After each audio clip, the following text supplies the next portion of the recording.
Good morning. This is the Great Basin Fire Potential Briefing Wednesday, September 7th on the impact map. Big day today. A strong cold front pushing in from the north will produce widespread thunderstorms. On the drier side, a mix of dry and low and wet where you see the yellow, and definitely drier, fast-moving storms where you see the red circles here indicated in Idaho.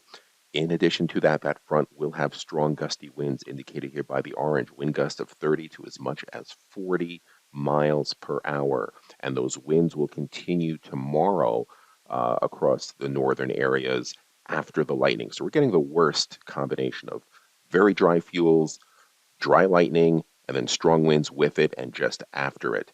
And things quiet down a bit on Friday. Quick look at the smoke impacts at the surface for this afternoon and tomorrow afternoon. You see some of that smoke starts dropping on down as winds tomorrow shift to a more northwesterly direction. Similar story here on the vertically integrated smoke. Looking at lightning, we did have some lightning here across Nevada mainly and way down south approaching the Arizona Strip. Very light precipitation with a couple hundredths of an inch reported in some of the buckets. And we did have some new starts there out in the Sierra front. Fire activity, you can see new fires in the red, recent fires in the yellow. It has been a dry week, almost no precipitation across the area. Percent of normal kind of kicked out on us here in our southeast quadrant, but you can get the picture here, basically near 0% for the week. That has had a huge effect on the fuels. The 100-hour fuels in the red here at or below 5%, near record levels in many areas across just about 90% of our area. Look at some specifics and where we are most concerned about the lightning. Here across the Payette National Forest, you can see that the ERCs, where my cursor is, are approaching the 97th percentile and tickling that record dry level. On the Salmon Chalice, we are beyond record levels here. And similar story on the Boise National Forest, beyond the 97th percentile, beyond record dry levels, and not too far away from all-time record dry levels on the ERC. So that's what we're looking at as we're leading up to the lightning. You can see on the visible satellite imagery with the clockwise high-pressure flow, some of that moisture already getting enhanced up into parts of Idaho and eastern Oregon. That'll continue the trend. So as we look today, we see that moisture enhance, and this is where the line of showers and thunderstorms will develop. Fast-moving storms because those upper-level winds are about 40 to 50 miles per hour.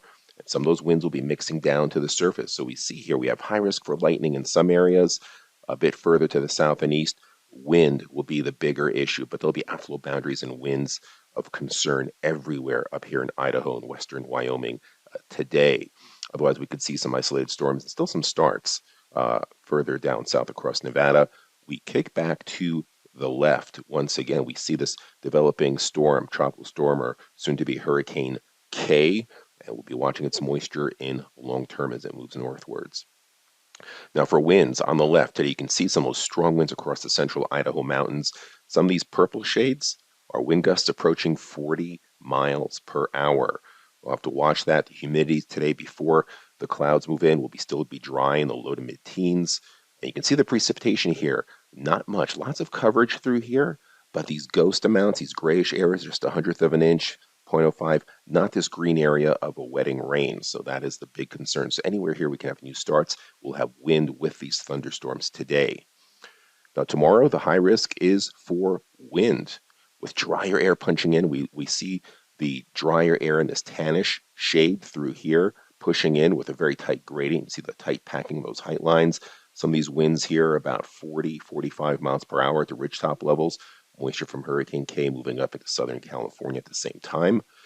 And you see those winds here, very strong, kind of coming out of the central Idaho mountains, more into the eastern Salmon Chalice and into the Snake River Plain and southern Sawtooth, northern Sawtooth, but still big threat here with lightning and new starts, very possible, very dry humidity levels, even though it'll be cooler behind the front. We'll see a big 15-degree drop in temperature, but it will come with drier air.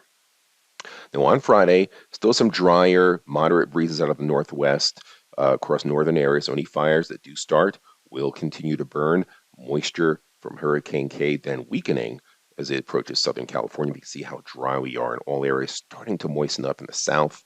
Um, Humidity levels, you can still see them here in the low teens across Idaho, single digits across most of Nevada, starting to come up in the south.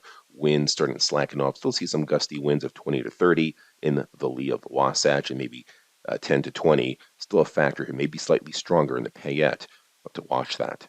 3-day precipitation totals, look at that heavy rain of 4 or 5 inches of rain sort of push up towards Southern California, the outer edges towards the Tahoe Basin. Let's take a look at Saturday. Big high pressure ridge, a brief return to near record heat across Idaho and in the north. At the same time, cloud cover and moistening will cause cooler temperatures across the southern half of the geographic area and some precipitation. See some more green on the map, some yellow, and that greenness and yellow starts pushing up northwards as that moisture pushes up all the way up to northern Nevada and central Utah. And then by Monday, models are bringing that moisture briefly into Idaho. Nothing is going to put out the fires, but could get a brief temporary break because by Tuesday that moisture starts thinning back out. But you can see quite a bit of modification across much of the southern and central portions of the Great Basin. 7-day precipitation totals. This will be a welcome relief across our southern and central areas, but not much in the north. But the 8 to 14 day does show some promise, above normal precipitation, significantly so. Probabilities across our northern areas, we can definitely use that. This is for the third week of September, 14th to the 20th. Temperatures mostly near normal. This concludes our briefing. Have a great day.